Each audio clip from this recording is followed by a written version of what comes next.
Hello and welcome back to Joel the Business. I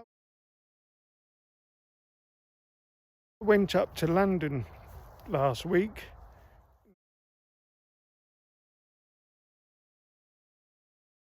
and went to one of the most famous British museum, the British Museum. There are some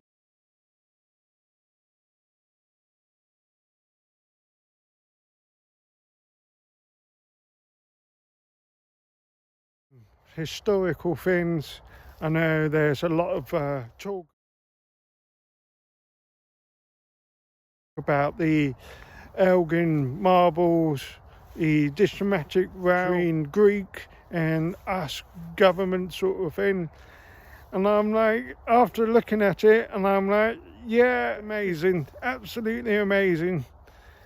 And I understand the Greek people want them back, or maybe more likely the Greek government want them back. However, because the Greek as a country, Greece as a country has stabilised now. You know, after there has been a lot of, if you read the history, if you go to the British Museum, it tells you all the history, what happened in Greece. There have been a lot of takeovers, more than a football club. So, yes, I understand why, this Elgin guy took them to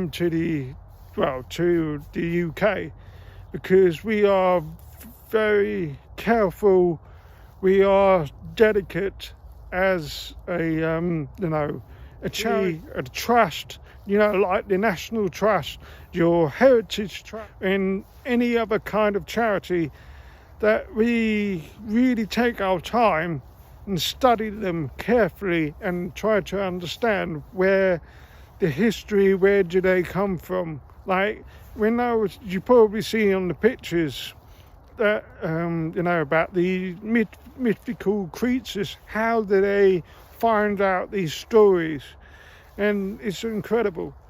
And the first empire was in Iraq, so it's incredible.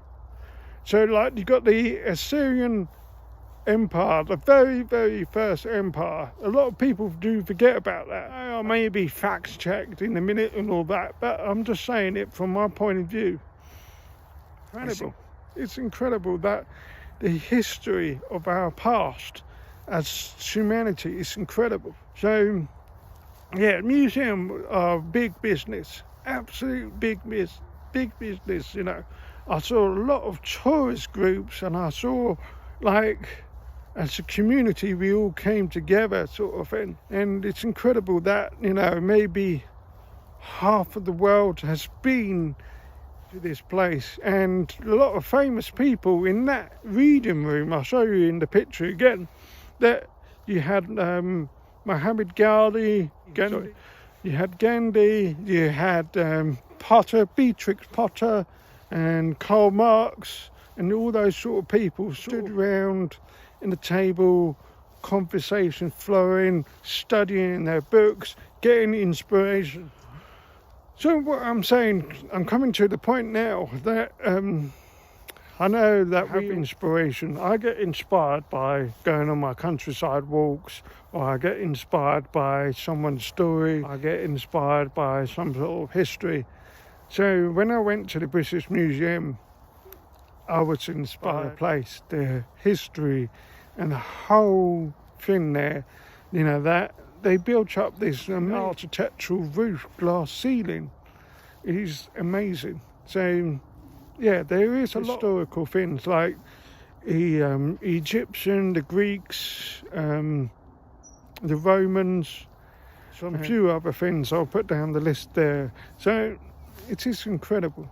It is incredible, us as a country, that we take care of someone else's stuff, or it might be ours, but I won't get into that debate because it's complicated, confusing, and we're getting tired of it.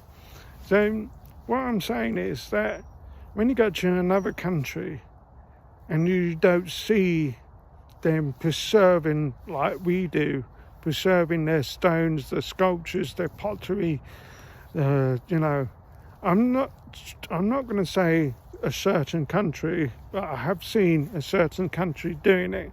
So all you have to do is just chill and relax, and hopefully humanity, that we in the future archaeologists will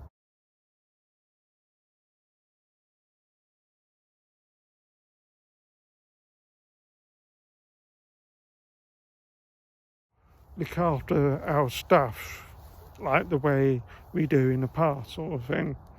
So yeah, next